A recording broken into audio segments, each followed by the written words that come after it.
But first, the south side of Chicago has long been plagued with some of the highest crime rates in the nation. But one man is trying to transform this area by focusing on the everyday needs and the health of those who live there. Jeffrey Brown has our story. Along this stretch on Chicago's south side, Rami Nashashibi is a familiar face. He's the founder of the nonprofit Iman, the inner city Muslim Action Network. And for more than 20 years, he's focused on the root problems these neighborhoods face. So violence, poverty, lack of real meaningful job opportunities, lots of young people with very few meaningful trajectories. This set of blocks was ravaged by the foreclosure crisis. Nashashibi grew up the son of a Jordanian diplomat. He first came to the U.S. for college and later got a Ph.D. in sociology from the University of Chicago. He started Iman in 1997 to help bridge divides he saw between Muslim immigrants and African Americans. The organization has grown ever since and now has an annual budget of nearly $4 million, with funding from a mix of grants and private donations. This is social activism, he says, grounded in faith.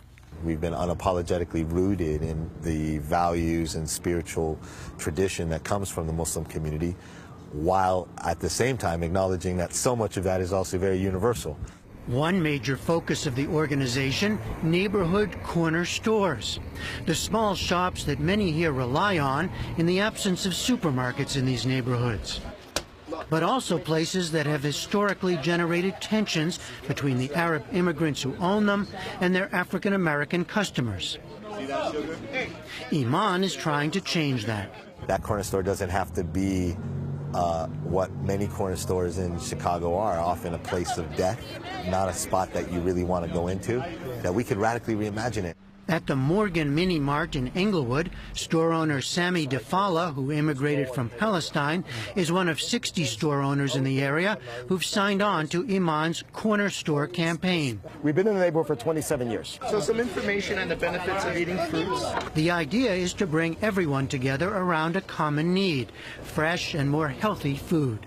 We've stepped it up. With their help, we've been able to acquire fruits and vegetables that are subsidized, a lot lower price, and in turn we sell them at a lot lower price. So that way it's a win-win, right? And it is much needed, says Iman Shamar Hemphill. You know, it's a war on nutrition that's constantly killing our communities. Black men die at higher rates, contributing to their diet, right? How are you going to change anything in your neighborhood if you really can't start with the place that really sustains the neighborhood, and that's the food? Sami Defala says in the process, a new trust has emerged between him and his customers. People talk. People in the community talk. Hey, listen, that guy is a good guy there. You know, you don't want to go in there and do him any harm or any wrong. Deep breath. Just a few blocks away, Iman also operates a free health clinic. All set. Here, physician's assistant Muna Ode, whose family immigrated from Palestine, treats many like 58-year-old Jerome Reynolds, a diabetic without insurance. People who are underserved and often forgotten. And a lot of times they feel that they are not in control of their situation and not in control of their health because of their limited access to funds and insurance and things like that. What are you eating at night? Here, too, there's an emphasis on making better food choices. Can you come in next week and we talk about your medications? And there's another benefit to this interaction, Muna Ode says, a better understanding of Muslim Americans.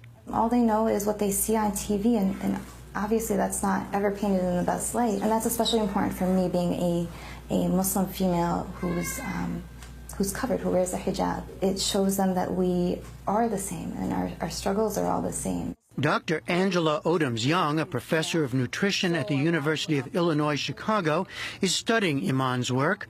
She sees positive results. Traditionally, we used to focus on individuals. Can you make a good decision when it comes to healthy eating? We now know from a research perspective that community matters. It's really important that you have access to fruits and vegetables, not just what you can do as an individual. Odoms-Young says that Iman is helping to break a long-held myth that residents of low-income communities simply don't want healthier food. There's many people in low-income communities and communities of color that they're very interested in having access to healthy food options. But one of the big problems is the structural barriers. Another structural barrier being tackled here, finding jobs for men like Khalid Party, a former gang member and drug dealer.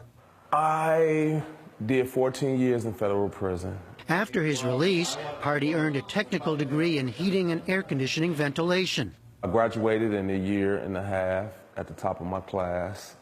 He credits Nashashibi with helping to turn around his life and now teaches construction skills to men recently released from prison.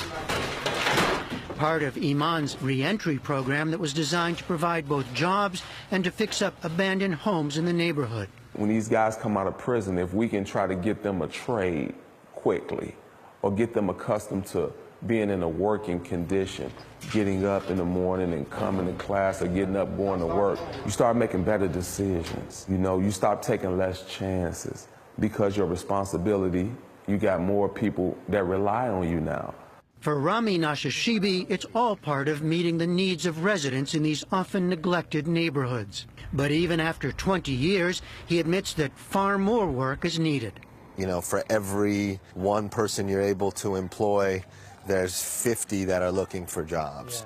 For every block that you stabilize, there's the sense that, you know, there's 25, 35 blocks that need that exact same intervention. Brothers and sisters being Undaunted, Iman is actually expanding. It's opened a new center in Atlanta and hopes to work in other cities around the nation. For the PBS NewsHour, I'm Jeffrey Brown in Chicago.